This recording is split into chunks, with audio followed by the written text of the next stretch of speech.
पिंडिका आदि के लक्षण। भगवान हयग्रीव कहते हैं, ब्रह्मांड अब मैं पिंडिका का लक्षण बता रहा हूं।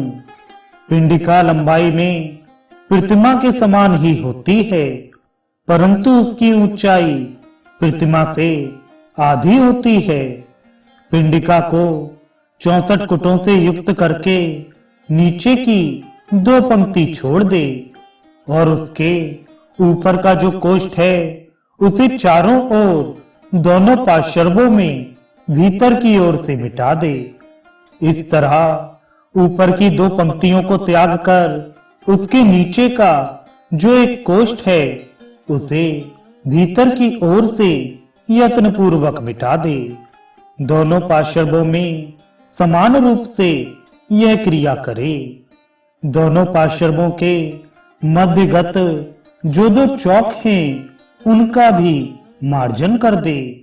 तदनंतर उसे 4 भागों में बांटकर विद्वान पुरुष ऊपर की 2 पंक्तियों को मेखला माने।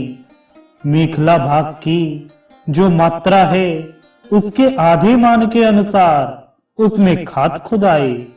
फिर दोनों पार्श्व भागों में समान रूप से एक एक भाग को त्याग कर बाहर की ओर का एक पद नाली बनाने के लिए दे दे। विद्वान पुरुष उसमें नाली बनवाए। फिर 3 भाग में जो एक भाग है उसके आगे जल निकलने का मार्ग रहे। नाना प्रकार के भेद से यह शुभ पिंडिका भद्रा कही गई है। लक्ष्मी देवी की प्रतिमा ताल अर्थात हथेली के माप से 8 ताल की बनाई जानी चाहिए। अन्य देवियों की प्रतिमा भी ऐसी ही हो।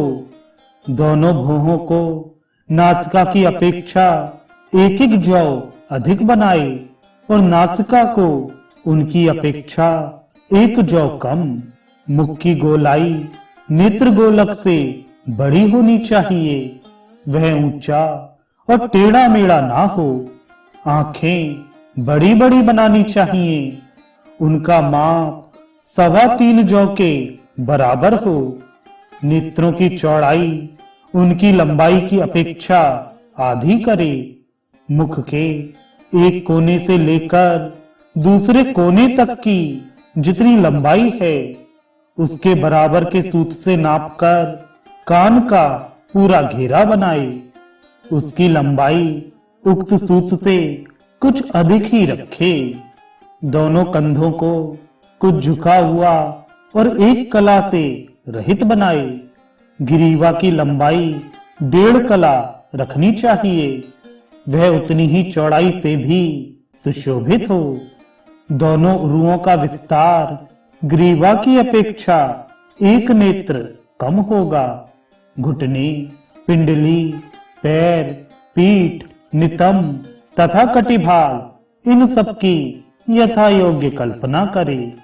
हाथ की अंगुलियां बड़ी हों, वे परस्पर अवरुद्ध ना हों।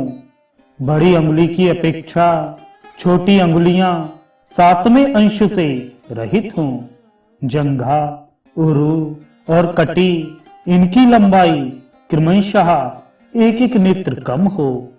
शरीर के मध्य भाग के आसपास का अंग गोल हो। दोनों कुछ घने परस्पर सटे हुए और उभड़े हुए हों। स्तनों का माप हथेली के बराबर हो। कटी उनकी अपेक्षा 1.5 कला अधिक बड़ी हो। शेष चिन्ह पूर्ववत रहें। लक्ष्मी जी के दाहिने हाथ में कमल और बाएं हाथ में बिलफल हो। उनके पार्श्व भाग में हाथ में चंबर लिए 2 सुंदरी स्त्रियां खड़ी हों। सामने बड़ी नाक वाले गरुड़ की स्थापना करें। अब मैं चक्रांके शालग्राम मूर्ति आदि का वर्णन करता हूं।